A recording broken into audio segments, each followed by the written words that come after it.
all women are different, but they are all women, this video is androcentric from a men's point of view and is presented as opinion, commentary, and debate. Expressing opinions is not violence.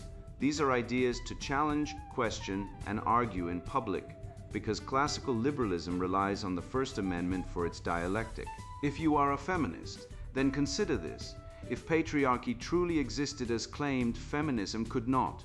And if all men are trash and women are equal to men, then what are we to conclude? Women will die for their children, men will die for their wives and children, and God chose to die for all mankind. Authority rolls up with responsibility. If this framing of facts offends you, click off to a cute cat video. Proceeding further will expose you to gamma bias and criticism directed at ideas, claims, institutions, not at any individual's virtue or dignity. Our method follows the 7 liberal arts, the trivium, grammar, logic, rhetoric, and the quadrivium, arithmetic, geometry, music, and astronomy, and the transcendentals, the good, true, and beautiful. If this framework is not for you, feel free to exit now. It's no disgrace. Women are wonderful. God bless America. Men are great. Feminismus delendus 8. Rewire for strength and joy. The Science of Male Happiness, written by Conrad Riker, available now. Links in description. Buy on Amazon or Google or Spotify. Amazon link https://www.amazon.com. Splited is Conrad Riker ebook DPB0DSM62SL. Google link https://playgoogle.com. Swan Store audiobooks o depales ID AQAA AKDZOAM. Spotify link https://conslaus.openspati.com. Joeva 6EMRSUFJL 3PA AB2 EUVUQXI. Male leadership and purpose. The practical anatomy of a modern delusion. They told me the new policy was about compassion, about making the church more inclusive, more sensitive, more caring. The arrangement seemed harmless enough on paper. Men would continue to tithe and fund the ministry's expansion, but voting on doctrine, leadership, and budget would shift to a committee of pastoral caregivers. It could only be called pastoral if you'd never met a shepherd who still had his teeth. The mechanism was elegant in its cruelty, provision stripped of influence. Your financial support, the sweat of your trade, the labor of your week, was reframed as a generous gift rather than a stewardship right, and the moment you questioned a decision, you were accused of entitlement, of lacking spiritual sensitivity. The very money that built the church now silenced you within it. This is the core inversion. Utility extracted, agency dismantled. The male reduced to a resource and then taxed for the privilege of his own disenfranchisement. Every tithing man in that congregation felt the floor drop, even if none could name what had happened. He was funding a system that treated his voice as noise and his judgment as pathology. The natural law that provision and authority are 2 sides of the same fatherly office had been severed with surgical precision. That vertigo, that quiet nausea in the pew on Sunday morning, is not a personal failing. It is the feeling of cultural revolution entering the soul, measuring everything you owe and nothing you are owed. The church was not an accident, it was a laboratory. The same logic now governs the family court that takes your children and your house, the HR department that takes your reputation, the university that takes your inheritance and calls it justice. Men provide, men sacrifice, men die, and the entry fee is your silence. What follows will name that demon, trace its theological and etymological roots, and demonstrate that natural law, restored and unapologetic, is the only architecture strong enough to carry what men were built to carry. Theory under examination. Men expected to provide without influence. Cultural expectation of male financial support with zero decision-making power. Stated goal. To restructure the family and social contract so that male biological and economic utility, provisioning, is extracted as a natural duty, while male agency, authority, voice is systematically dismantled in favor of female emotional governance and institutional mediation, thereby achieving a gynocentric equilibrium where men are stabilized resources rather than sovereign agents. Institutional entry point. The pastoral care inversion. A church adopts a policy where male tithers and donors are expected to fund the ministry's expansion and operational costs, the provision, but are excluded from voting on doctrinal shifts. Leadership appointments or budget allocations, the influence. Furthermore, if a male donor questions a decision, his contribution is framed not as a right of ownership, but as a generous gift that can be revoked if he displays entitlement or lack of spiritual sensitivity, effectively turning his financial support into a mechanism of his own disenfranchisement. Church Inclusion Policy, Inspiration, year 1952, Natural Law Origin Point. The natural law of patriarchal headship. In the natural order, provision and protection are linked to authority and responsibility. The father provides because he is the head. His authority is the logical consequence of his responsibility. To separate provision from influence is to invert the causal order of the household, turning the father into a servant king or a taxed subject without representation.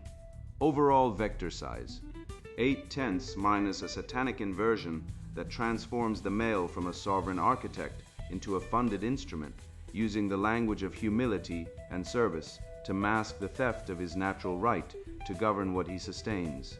Inversion vector quick map, the tithe tyranny inversion, property rights and stewardship, separation of utility from agency 9/10. Fallacy, equivocation, equating financial support with spiritual submission. Vice, pride of the institution and sloth of the male who accepts the role without question.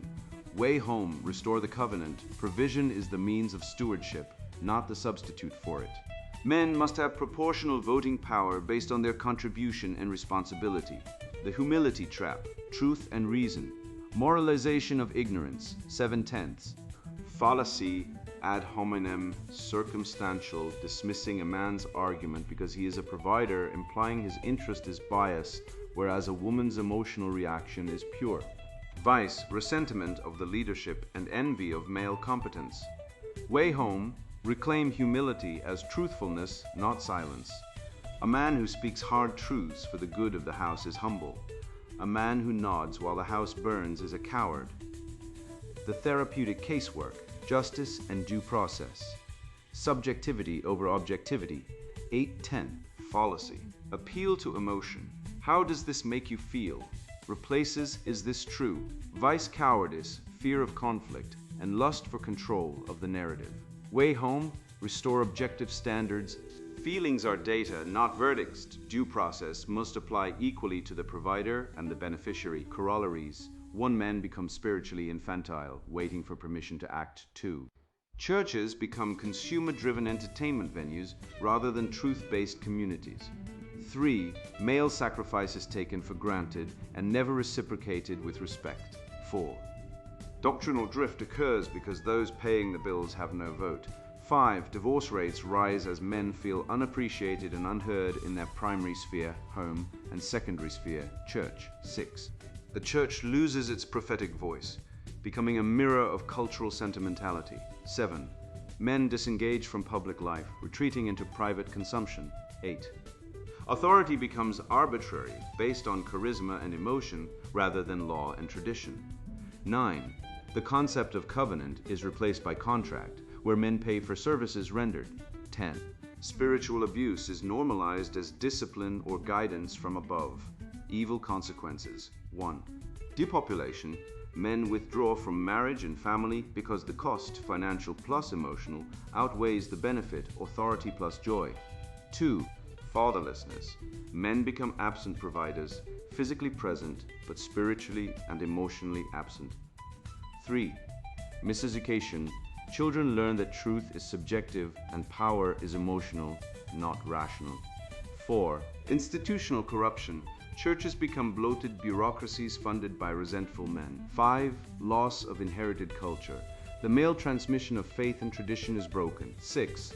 Demoralization. Men feel like cattle, fattened for slaughter, but never allowed to graze where they choose. 7. Replacement of living tradition with bureaucracy. The church becomes a corporation, not a family. 8. Civilizational weakness. A society of men who provide but do not lead is vulnerable to conquest and decay. 9. Spiritual nihilism. Men lose their sense of purpose, seeing themselves as resources, not sons. 10. Family breakdown. The home becomes a battleground of unspoken resentments, mirroring the church. Theory, explanation, and natural law critique. The doctrine of the muted provider.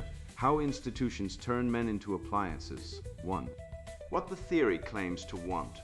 The theory goes by many names in its academic dress. It calls itself equitable inclusion. In its pastoral variant, it masquerades as servant leadership. In its family court manifestation, it operates as the best interest of the child. But stripped, the costume and the skeleton is always the same. The male is expected to provision financially, physically, emotionally, sacrificially, while his voice, vote, veto, and authority are systematically confiscated. The stated goal is humanitarian and sounds unimpeachable. Who could oppose inclusion? Who dares resist care? The theory proposes that institutions, churches, families, courts, workplaces, schools function best when male economic utility is treated as a natural, almost atmospheric resource like rainwater or gravity, while governance is redistributed to those who are deemed more emotionally sensitive, relationally attuned, or morally pure. The man pays, the institution decides. The woman feels, the man adjusts, the state mediates. The man complies. Here is the architecture, stated plainly. Male biological and economic utility is extracted as a duty. Male agency is dismantled as a threat. The desired equilibrium is gynocentric. Men are stabilized resources, not sovereign agents. They are load-bearing walls, not architects. They carry the structure but cannot alter it. They are the engine but never the steering wheel. Consider the logic. Greater than premise 1, institutions require resources to function. Premise 2, men, statistically and historically, generate and contribute the majority of institutional resources: tithes, taxes, labor, protection, infrastructure. Premise 3, institutions require governance to direct those resources. Greater than conclusion. Therefore, the men who provide should have proportional voice in governance. That is the natural syllogism. The theory under examination inverts the conclusion. It reads greater than conclusion, revised. The men who provide should have no voice because their financial interest corrupts their judgment, whereas the emotional reactions of non-providers represent pure moral intuition. This is not reform. This is confiscation wearing a halo too. How it enters the institution, the doctrine never announces itself. It arrives like mold, quietly, in the language of care, sensitivity, and inclusion. It colonizes the institution through a simple rhetorical maneuver. It redefines leadership as service and then redefines service as compliance with emotional consensus. Picture a mid-sized church in, say, 1995. The men build the building, they tithe, they serve as deacons, they teach, they maintain the property. Slowly, a new vocabulary infiltrates the leadership council. We need to be more welcoming. We need to create safe spaces. Brother, your tone is not Christ-like. Each phrase sounds pious. Each phrase is a brick in the wall of disenfranchisement. The pattern follows a predictable sequence. First, the institution identifies a need: money, attendance, relevance. Second, it identifies men as the resource pool. Third, it solicits male provision while simultaneously framing male input as disruptive, controlling, or lacking spiritual sensitivity. Fourth, it establishes a governance model where decisions are made by consensus among the most emotionally invested, disproportionately excluding the very men who fund the operation. Fifth, when a man objects, his objection is reframed as evidence of his spiritual immaturity. You're giving for the wrong reasons if you expect to say. The trap snaps shut. The word provision deserves scrutiny. It descends from the Latin provisio, foresight. Looking ahead to provide is to see the future need and prepare for it. It is inherently an act of intelligence, planning, and governance. A man who provides is a man who sees ahead. To demand his foresight while denying his voice is to demand his eyes but steal his hands. This is how the doctrine enters, not through the front door with a manifesto, but through the side window with a complaint about someone's tone. 3. The natural law origin point. Natural law is not a suggestion. It is the grammar of reality. the built-in architecture of creation that governs consequences whether or not anyone believes in it. From the Stoics to Aquinas, from Cicero to Blackstone, the natural law tradition recognizes a simple, irrefutable chain. Responsibility confers authority. Authority enables order. Order enables flourishing. The natural law origin point for provision is patriarchal headship, not in the degraded, cartoonish sense the culture uses to mean man bossing woman, but in the original, rigorous sense. The Latin paterfamilias was not a tyrant. He was the one who bore the weight. His authority was the logical corollary of his accountability. If the roof collapsed, he answered. If enemies came, he stood in the door. If the harvest failed, he went hungry first. His headship was not a perk, it was a cross. The etymology of authority seals the point. It comes from the Latin actoritas. From actor, meaning originator, founder, the one who increases and causes. Authority belongs to the one who causes something to exist. The man who builds, funds, protects, and sustains an institution is its actor. To deny him influence is to sever the institution from its own origins, to place a sign on the door that says, "No founders allowed." Natural law states the matter as a ratio. As responsibility increases, authority must increase proportionally. When you sever that ratio, when you demand responsibility without authority, or authority without responsibility, you generate tyranny in one direction and exploitation in the other. This is not opinion. This is physics applied to human affairs. The family is the primary institution. In natural law, the father provides because he is the head. His provision flows from his office. His office is validated by his provision. The two are inseparable, like root and trunk. Tear them apart and the tree dies standing. 4. The satanic inversion vectors. A satanic inversion is not merely a mistake. It is the deliberate turning of a true thing upside down, so that provision becomes servitude, humility becomes silence, and justice becomes therapy. The doctrine of the muted provider operates through 3 principal inversion vectors. Each one is a mechanism of theft disguised as virtue. Vector 1, the tithe tyranny inversion. Anchor, property rights and stewardship. The mechanism is problem reaction solution. The institution needs money. Men have money. The institution takes the money and removes the voice. The man becomes what he was never designed to be, a funded instrument present for extraction, absent from deliberation. The fallacy is equivocation. Financial support is equated with spiritual submission. The syllogism runs greater than major premise. God loves a cheerful giver. Greater than minor premise. A cheerful giver gives without expectation of return. Conclusion corrupted. Therefore, a man who expects influence in exchange for provision is unspiritual. The error is obvious once exposed. There is a difference between cheerful giving and compulsory extraction under moral blackmail. The cheerful giver gives freely to a cause he governs or trusts. The tax subject pays because refusal means punishment. The doctrine reframes the second as the first and calls it piety. The vices at work are institutional pride and male sloth. The institution swells with pride, demanding funds while rejecting accountability. The man shrinks into sloth, paying to avoid conflict rather than demanding the respect his sacrifice earns. He becomes an ATM with anxiety, dispensing resources, absorbing stress, receiving nothing in return but the privilege of being called faithful by people who would not notice if he vanished until the offering plate came up short. The institutional effect is devastating. Men feel no ownership. They give out of habit, guilt, or residual loyalty. When the institution betrays its own doctrine, adopting positions the men abhor, the men are told, "You don't own this, you gave it away." Their contribution becomes the instrument of their own disenfranchisement. They fund the machinery that dismantles their standing. Vector 2, the humility trap. Anchor, truth and reason. The mechanism is the Hegelian dialectic, deployed with surgical cruelty, grealty, thesis. Male authority exists, is greater than antithesis. Male authority can become arrogance. Synthesis corrupted. Therefore, all male assertiveness is arrogance, and true humility is male silence. Notice the slight. The thesis is true, authority exists. The antithesis is true, authority can corrupt. But the synthesis is a lie. It does not refine the thesis, it annihilates it, it takes a possibility, authority can become arrogance, and converts it into a certainty, authority is arrogance.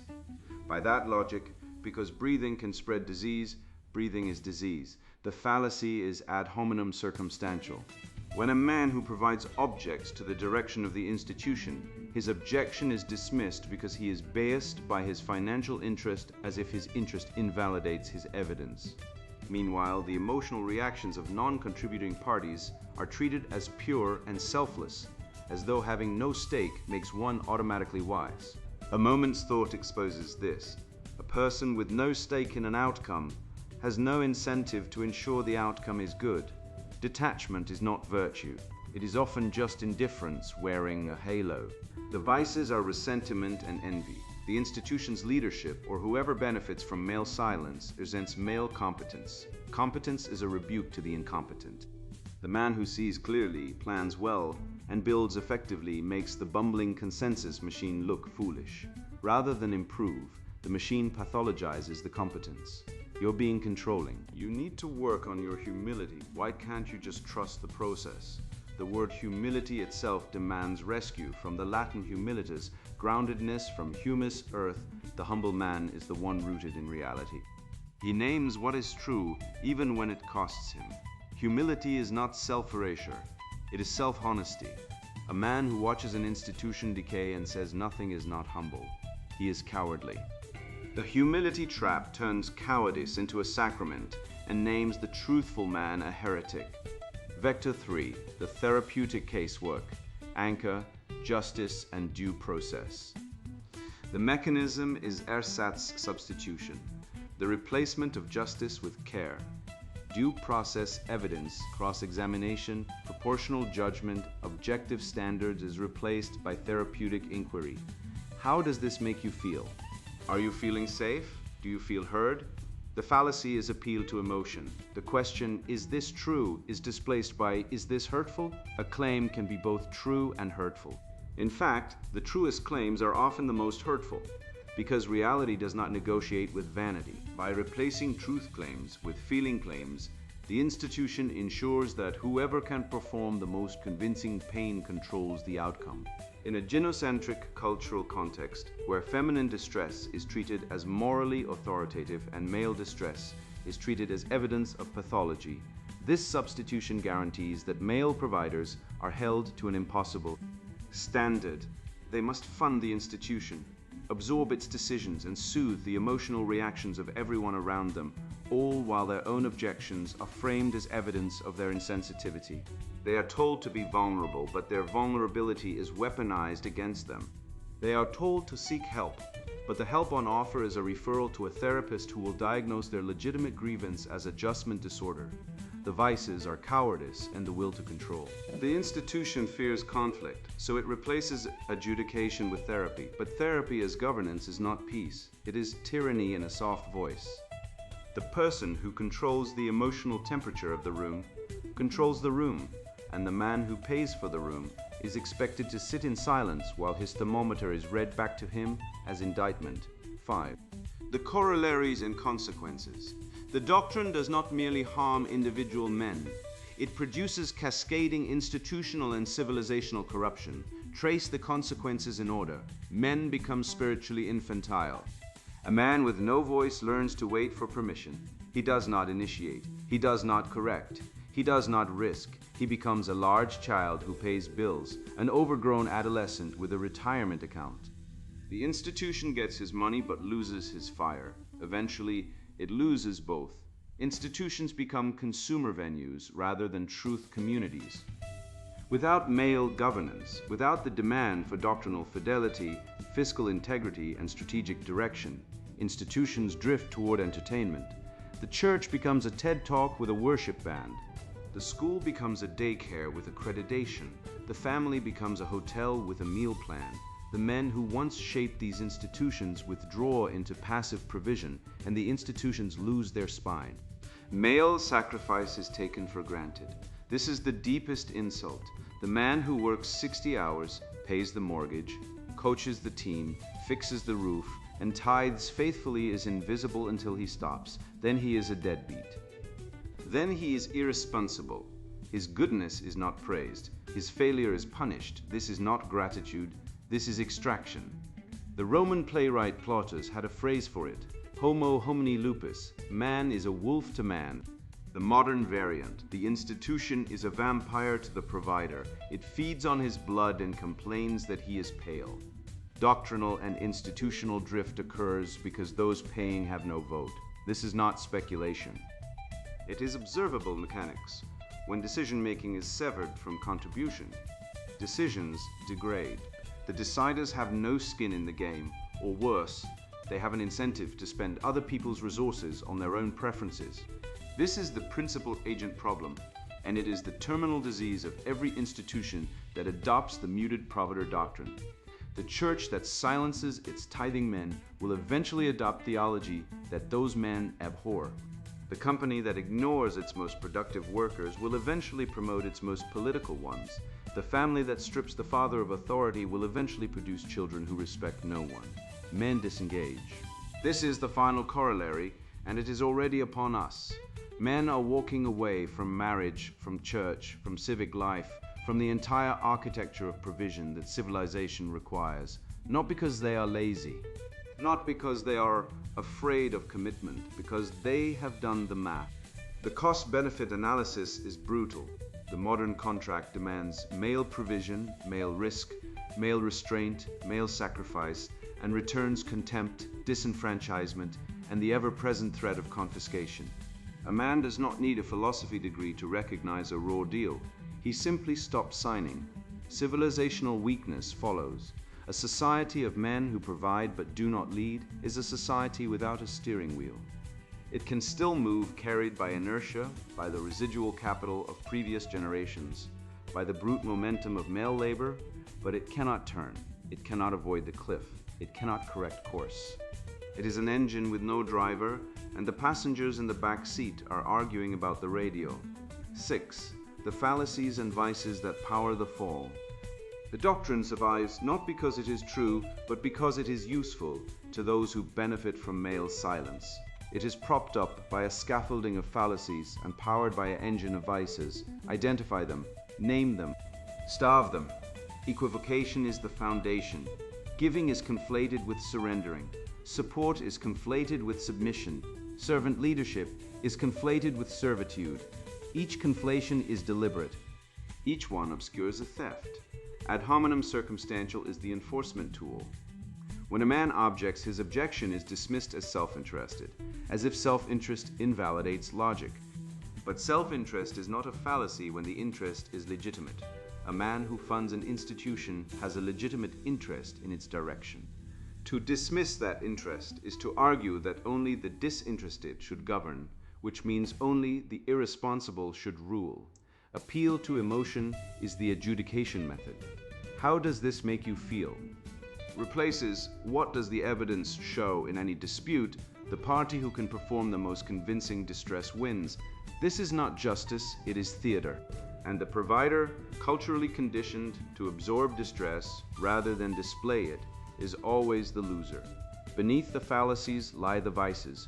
Pride drives the institution. It demands service while refusing accountability. It says, your money is welcome, your mouth is not. This is the pride of the parasite who believes the host exists for his benefit. Sloth afflicts the man who accepts the role. He pays to avoid conflict. He nods to avoid rejection. He endures to avoid confrontation. This is not patience. Patience is endurance for a good end. Sloth is endurance instead of a good end. The slothful provider is not a martyr. He is an enabler. Resentment and envy fuel the beneficiaries. They cannot match the provider's competence, so they pathologize it. They cannot equal his sacrifice, so they minimize it. They cannot silence his logic, so they criminalize his tone. This is the psychology of the inverted. Those who cannot build, destroy. Those who cannot lead, disarm. Cowardice is the institutional cement. No one wants to fight, so the institution chooses peace over truth and gets neither. The peace it purchases is the peace of the hostage, quiet, temporary, and illusory. The truth it avoids does not go away. It merely waits and compounds and eventually detonates. 7. The cultural revolution ratchet. The doctrine does not arrive complete. It installs itself through a ratchet, a series of small, seemingly reasonable steps, each of which makes the next one easier and the reversal harder. Trace the mechanism. Step 1. Redefine leadership as servanthood. This sounds biblical. Christ washed feet, but Christ also overturned tables. Servanthood without authority is not Christ-like, it is servile. The redefinition removes the table turning and keeps only the foot washing, producing a leadership model that is all towel and no whip. Step 2. Monetize presence. Attendance and tithing become the metrics of spiritual health. Doctrine is secondary.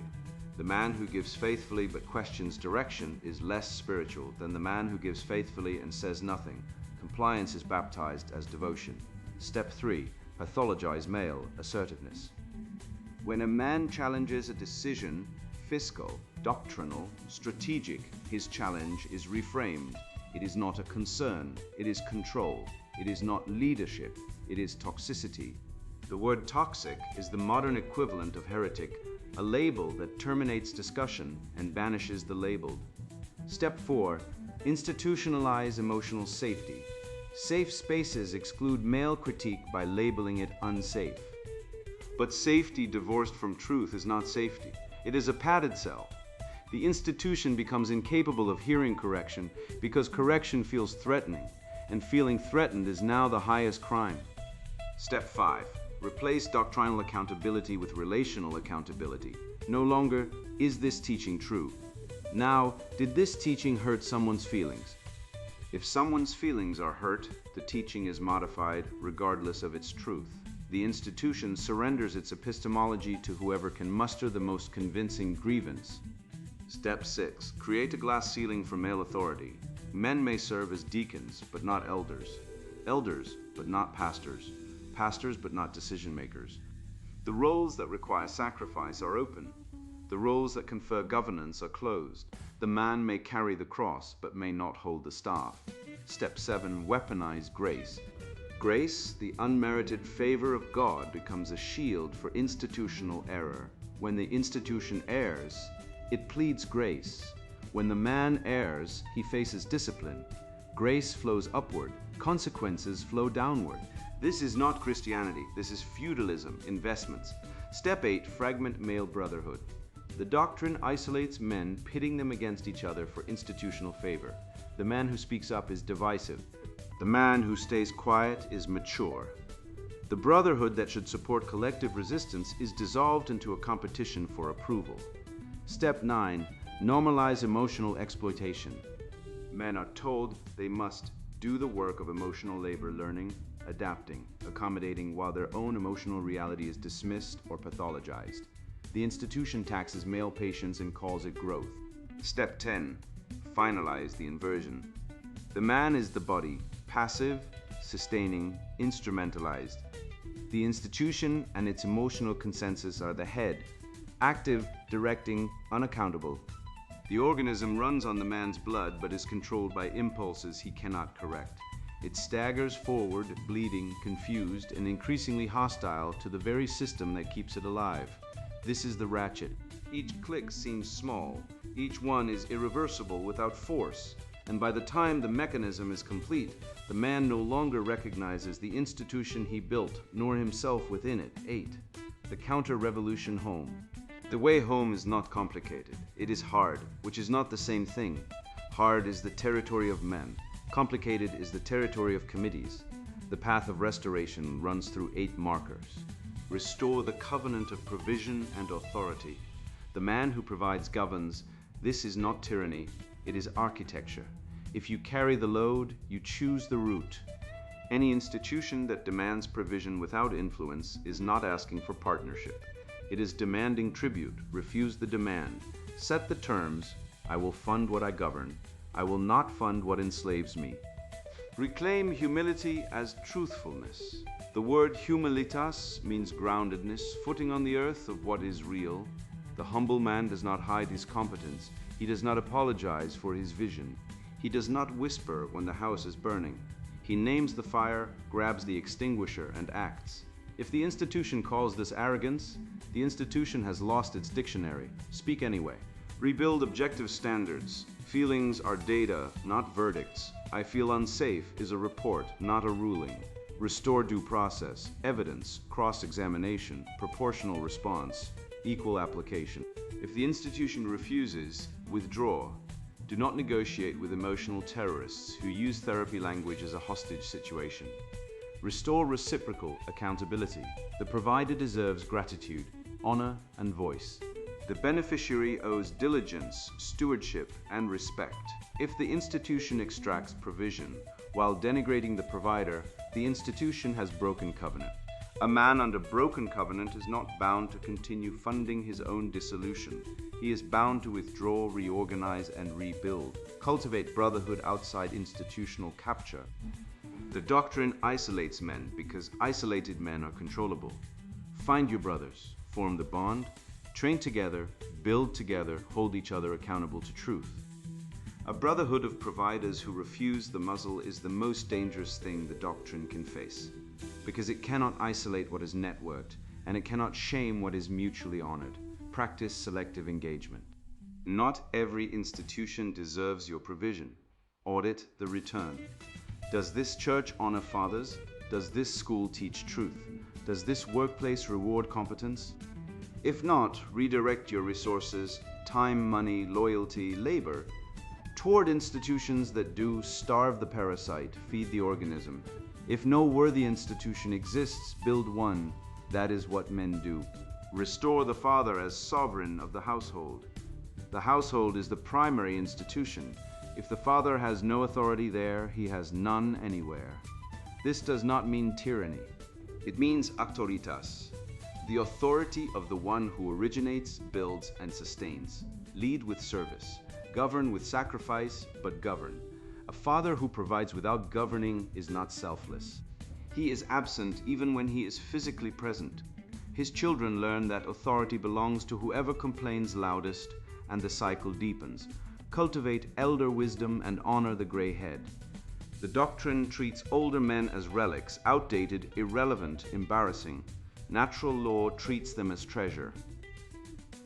The man who has walked the road knows where the bridges are out. Listen to him, honor him, build him into the governance of every institution. The doctrine fears elders because elders see through novelty. They remember when the current crisis was last week's fashion, and they know it will pass if the foundations hold.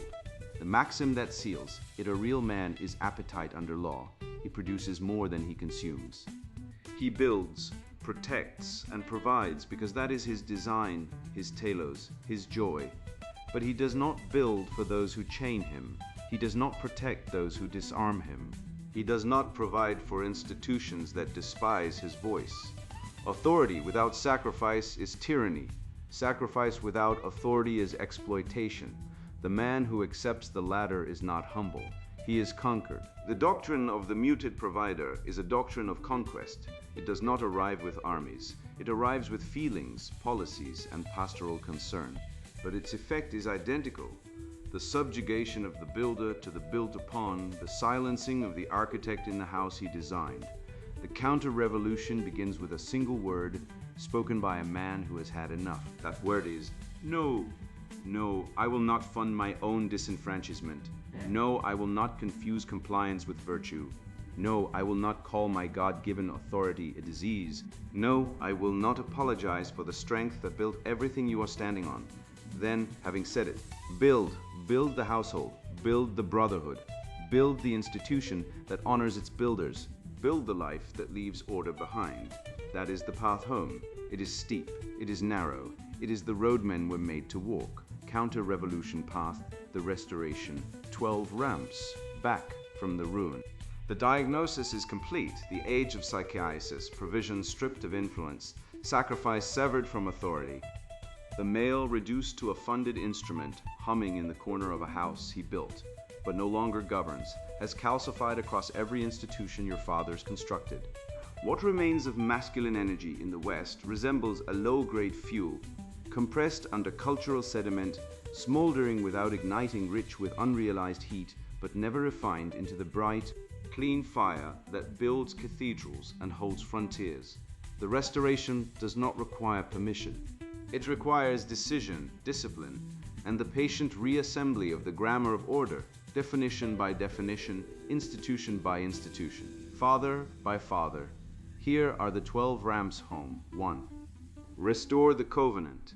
No authority without sacrifice. No sacrifice without authority.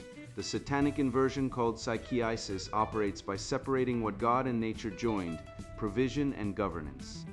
The remedy is covenantal reciprocity, restored at the household level first. A man who provides for a household he cannot govern is not humble, he is conquered. A man who exercises authority without providing is not strong, he is a tyrant. Audit every relationship, contract, and institution in your life against this standard. Does my sacrifice purchase influence, or does it purchase my own disenfranchisement? If the latter, renegotiate, document, or withdraw. This is not selfishness. This is the minimum rational condition for any covenant. A bridge that bears load without structural integrity is not generous. It is a catastrophe waiting for its schedule. Demand the engineering. 2. Reclaim definitions as moral weapons the revolution conquered through vocabulary. Equity replaced equality of opportunity. Inclusion replaced merit. Harm absorbed the meaning of offense, then dissolved both into discomfort. Toxic became a prefix detachable from any evidence and applicable to any male behavior a commissar disliked. You cannot fight an enemy whose language you have borrowed. Build a personal glossary. Define every term you use in argument. Refuse opponent terms unless they define them under cross-examination. Minus safety means physical protection from measurable danger, not emotional insulation from disagreement. Justice means due process, evidence, and equal standards, not proportional outcome by group identity. Compassion means willing the genuine good of the other, not soothing their feelings while their house burns. Etymology is ancestry for words. Trace virtue to virtus, manly strength, courage, excellence. Trace wicked to wicca, twisted, bent. The words remember what the culture forgot. Make them remember again in your mouth daily. 3. Establish due process. As non-negotiable in every institution, the therapeutic state replaced jurisprudence with grievance procedure. Accusation became conviction when the accuser held the correct identity credentials. The campus Title IX tribunal, the HR complaint system, the family court rubber stamp. These are not courts. They are star chambers draped in bureaucratic linen. Demand written procedures, evidentiary standards, cross-examination rights, and appeal processes in every institution you touch, workplace, church, school, professional association. Document everything. A man without a paper trail is a man with a target on his back and no alibi.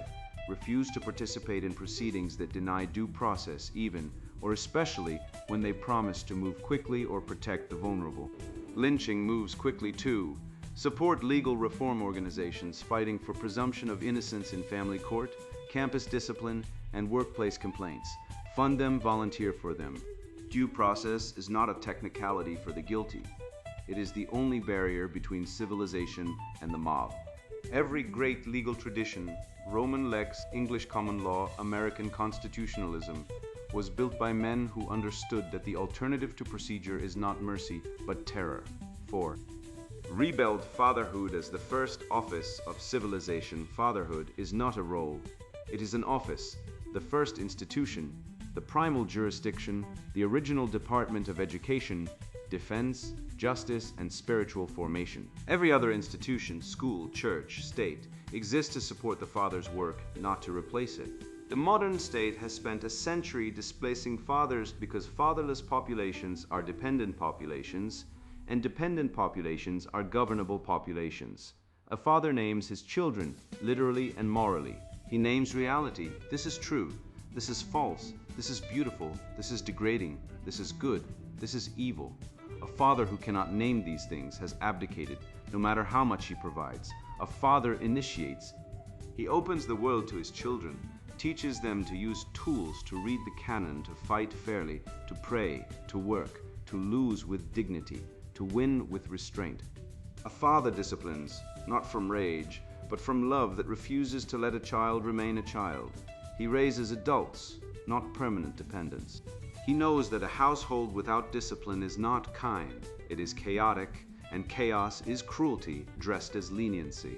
A father blesses. He speaks the words every child starves to hear from a man. You are known. You are wanted. You are capable. I am proud of you. Go. If you are a father, your first institution is your household. Govern it. If you are not yet a father, prepare to govern one. Do not wait for a marriage certificate to begin practicing self-command, financial provision, and the naming of reality. The office precedes the occupant. Become worthy of it. 5. Defend unborn life as the bedrock of natural law. The abortion regime is not merely a medical procedure or a political debate. It is the cornerstone inversion of the entire gynocentric order, the point at which individual appetite overrides the most basic natural law claim, the right of the innocent to exist. A civilization that cannot protect its unborn, cannot protect anything. Every other right becomes negotiable the moment the right to life becomes conditional on another person's convenience. The argument is syllogistic and irrefutable. 1. It is wrong to intentionally kill innocent human beings. 2. The unborn are innocent human beings. 3. Therefore, it is wrong to intentionally kill the unborn. No premise requires religious commitment, only biological honesty and moral seriousness. The counter-arguments, bodily autonomy, reproductive freedom, it's just a clump of cells, are not arguments.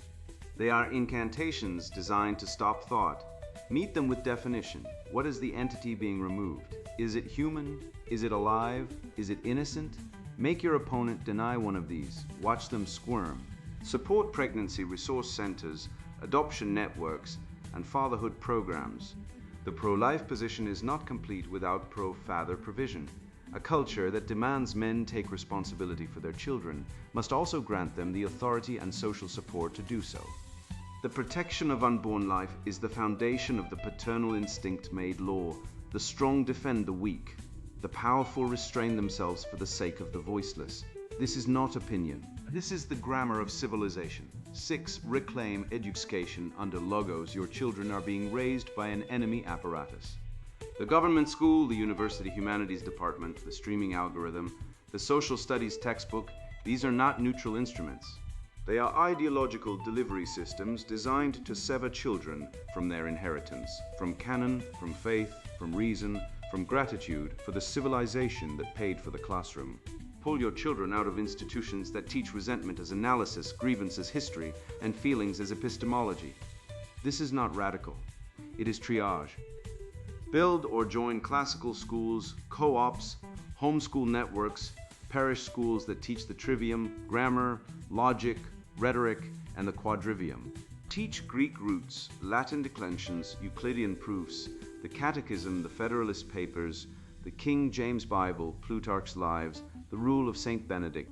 Teach your children to dispute, to argue both sides of a question, to define terms, to identify fallacies, to distinguish fact from interpretation. A child trained in logic is inoculated against propaganda. A child trained only in feelings is a vector for whatever infection the curriculum carries. If you cannot leave the system, supplement relentlessly, dinner table Socratic dialogue, weekend canon reading, family movie nights with post-film analysis. The dinner table is the oldest classroom. Reclaim it. Education is not job training. It is soul formation. The word educare means to lead out of ignorance, out of appetite, out of childhood. A school that does not do this is a warehouse. Your children deserve more than storage. 7. Restore the family, as the sovereign household. The family is not a sentimental unit. It is an economy from oikonomia, management of the household. The household is the original firm. It produces, consumes, saves, invests, educates, heals, judges, and worships. The state wants the household reduced to a consumption pod. 2 adults and some children who outsource everything else to professionals and bureaucrats. Rebuild household production, cooking, repair, gardening, mending, homeschooling, home business. Every function you reclaim from the market or the state is a thread of sovereignty restored. Rebuild household ritual, shared meals, family prayer, morning and evening routines, Sunday rest, Feast days, reading aloud, family rules posted and enforced. Ritual is the skeleton of order. Without it, the household is flesh without bones. Rebuild household defense. Financial reserves, physical security, legal documentation, insurance, emergency plans, network of trusted allies. A household that cannot withstand a crisis is not a household, it is a liability. Rebuild household inheritance, not merely money but memory, family stories, traditions, faith, skills, name, reputation. A man who leaves his children money but no memory has left them a suitcase without a map.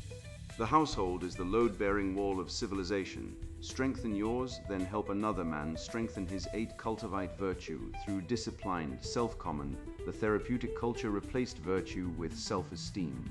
It told you that feeling good about yourself was the goal, that discipline was repression, that appetite was authenticity. This is the philosophy of a toddler. The entire Western canon from Aristotle's Nicomachean Ethics to Aquinas' Summa to the Stoic Enchiridion teaches the opposite, that freedom is the fruit of self-mastery, and self-mastery is the fruit of disciplined habit. Prudence, train judgment. Before every decision, ask, what is this thing for? What end does it serve? What happens if I'm wrong? The fool asks what he wants. The wise man asks what the thing is. Justice, train fairness. Give each person their due. No more, no less. Resist the therapeutic urge to give everyone a trophy and the cynical urge to give no one credit. Merit is real, rank is real. Honor both. Fortitude, train endurance. Cold showers, fasting, heavy lifting, long marches, silence, sleep deprivation under controlled conditions. Build a body and mind that can take what the world will throw at them. Temperance, train restraint. Chastity before marriage, fidelity within it. No porn, period. Moderation in food, drink, screen time, entertainment. Appetite is a servant, not a master. A real man is appetite under law. Faith, hope, charity. Train the soul. Pray daily, worship weekly. Tithe deliberately. Confess honestly. Forgive freely, but never confuse forgiveness with boundary-free vulnerability. Virtue is not a vibe. It is a practice repeated until it becomes habit, repeated until habit becomes character, repeated until character becomes destiny. 9. Restore logic and reason as the common kitchen the left conquered by making logic optional. Lived experience replaced evidence. My truth replaced the truth. Educate yourself replaced argument. The NPC does not reason. It emotes in approved patterns, then cycles to the next scripted response. Learn formal logic. Study syllogism, identify fallacies, practice disputation. Aristotle's prior analytics is not archaic. It is the operating system of thought. A man who cannot identify a non sequitur is a man who can be told anything. Learn grammar. The word grammar shares a root with glamour. Originally, the occult power of words precisely arranged etymology, syntax, definition. These are not schoolhouse trivialities, they are weapons. A man who controls definitions controls the battlefield. Learn rhetoric, not the cheap kind, the kind that moves men to virtue, that makes truth beautiful, that turns dry fact into compelling narrative, the kind Cicero used. The kind Churchill used, the kind every father needs when his teenager asks why. When a leftist says that's just your opinion, respond, no. It is a conclusion derived from premises via valid inference. Here are the premises, here is the inference. Which step do you dispute? Watch them collapse. Logic is kryptonite to ideological possession because the possessed cannot follow an argument. They can only perform a script. 10. Rebuild local institutions as sovereignty units. The conservative movement failed because it tried to capture Washington while losing the school board, the parish council, the city zoning commission, the university faculty senate, the HR department, the publisher's editorial board, and the Boy Scout troop. Politics is downstream of culture. Culture is downstream of institutions. And institutions are built and maintained by men who show up. Join your parish council, school board, homeowners association, local political party committee, professional guild, union, anything where decisions are made about your community. Show up, speak, build coalitions, vote. Run. Create parallel institutions where captured ones cannot be reformed. Classical schools, traditional parishes, men's brotherhoods, mutual aid networks, independent media, local business associations, gun clubs, trade guilds. Scouting alternatives, crisis pregnancy centers, legal defense funds. Fund what you believe in. Stop funding what hates you. Audit your charitable giving, your tuition payments, your consumer spending, your streaming subscriptions. Every dollar sent to an institution that despises your values is a bullet purchased for your own execution. Sovereignty is not declared, it is built institution by institution until the parallel structure becomes the load-bearing one and the corrupted husk falls away like dead bark. 11. Restore faith and reason as twin lights. The Enlightenment era was not reason, it was the separation of reason from faith, as if the mind could function without the soul. The postmodern era was worse. It denied reason and faith, leaving only power and appetite. The restoration requires both. Faith without reason becomes fanaticism, reason without faith becomes technocracy. Together, they are the two wings of the human spirit, and the masculine spirit in particular, which is designed by its creator to seek truth and worship the true. Return to worship. Not the therapeutic guitar strumming, self-help sermon disguised as liturgy, real worship. Reverent, ordered, liturgical, demanding. Find a parish or congregation that takes God seriously enough to make you uncomfortable. Read the canon of Christian thought, Augustine's Confessions, Aquinas' Proofs, Pascal's Pensées, Lewis's Abolition of Man, Solzhenitsyn's Gulag. These men thought. They did not feel their way to conclusions. They reasoned under the light of revelation and built cathedrals of the mind that still stand while the therapeutic innovations of last decade have already crumbled. Pray like a man, direct, honest, without theater. Lord, I am weak. Strengthen me. I am confused. Enlighten me. I am tempted. Fortify me. I have sinned. Forgive me. Show me my duty and make me equal to it. This is not weakness. This is the most rational response a finite being can make to the infinite. The universe has a logos, a rational structure, a grammar, a meaning. This is not metaphor. This is the finding of every serious tradition from Athens to Jerusalem, from the quantum lab to the monastery cell. Align with the logos, and your life gains telos purpose, direction, weight. Resist the logos, and you become lignite, carbon compressed, heat trapped, never catching fire. 12. Build brotherhood as the counterweight to isolation. The final trap of the gynocentric order is male isolation. The man alone in his apartment, alone in his commute, alone in his screens, alone in his silence, providing for institutions that despise him and entertaining himself to death with pornography and processed outrage. Isolation is not freedom, it is vulnerability. A man alone can be picked off. A man in a brotherhood cannot. Find 3 to 7 men, meet weekly. Eat together, pray together, train together, read together, hold each other accountable. No therapists, no facilitators. No HR-approved men's groups with discussion prompts about feelings. This is a band of brothers, not a support circle. Practice truthful friendship. The willingness to say, brother, you are wrong. You are being weak. You are lying to yourself. Step up.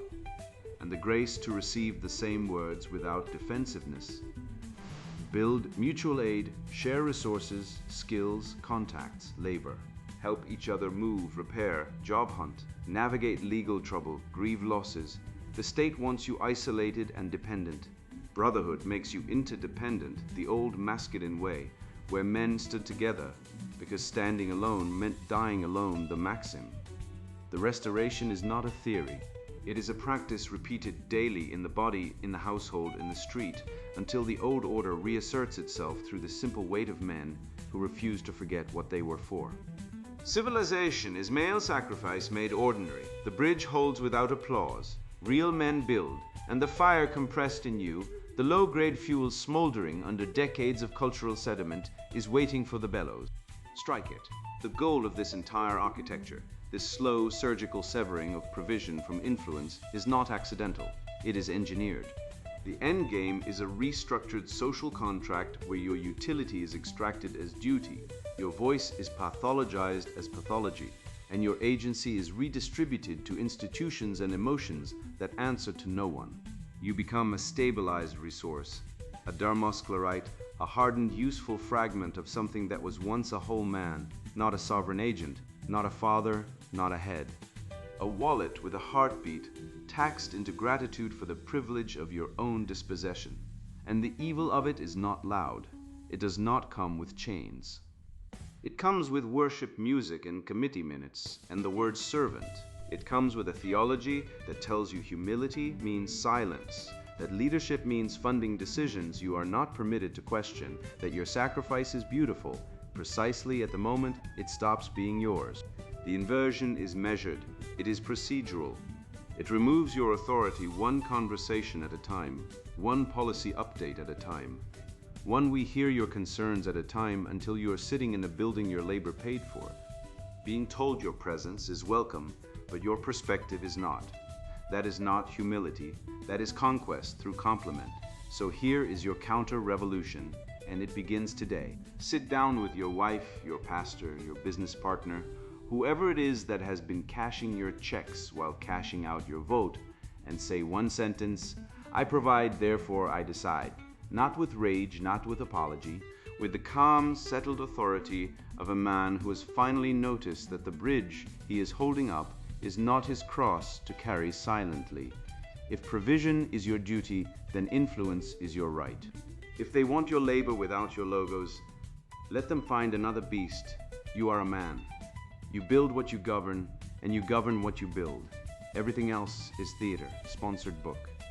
Rewire for strength and joy, the science of male happiness. Buy on Amazon or Google or Spotify. Amazon link, https://www.amazon.com. Slighted is Conrad Riker ebook DPB0DSM62SL. Google link, https://playgoogle.com. Swan Store audiobooks Odipales ID AQAA AKDZOAM. Spotify link, https://clotplaceflacerate.com. Chorud 6E MRS UFJ L3P AB 2EUV UQXI. You're holding this book because you felt it, the quiet frustration, the nagging sense that something isn't right. Maybe it's the way society seems to demand you be both strong and soft, assertive but never aggressive, confident but never arrogant. Maybe it's the endless noise telling you to be vulnerable while simultaneously punishing you for showing weakness.